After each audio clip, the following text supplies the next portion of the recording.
My last little tip for writing your pages is use lists. Lists are one of the best tools to organize written content on a web page. As I said before, people scan through most of the content they encounter on the web, and lists are perfectly designed to make this kind of skimming effective.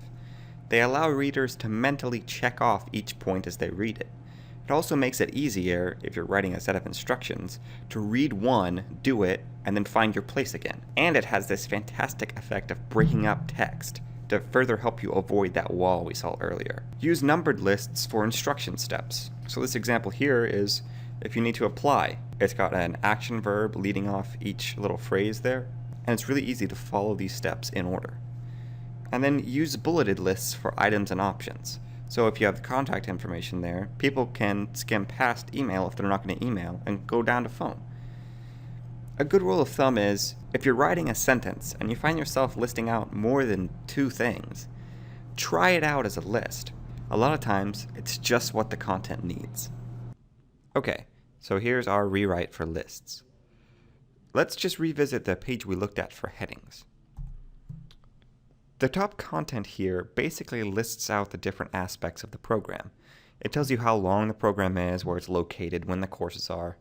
It's meant to give you a snapshot of the program. They talk about most of this stuff in more detail below.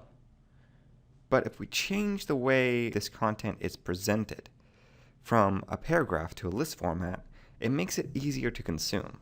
This way, if all people are looking for from this page is a quick idea of the basics of the program, they can just scan down the list. So this is what I came up with.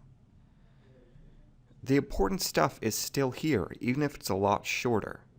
It still tells you the link, the location, that it's in English.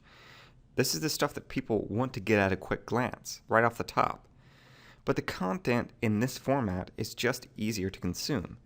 This is a good example of the inverted pyramid type of presentation of content. The big picture is at the top and the details are below. That way, if all a reader wants is the big picture, they don't have to construct it themselves.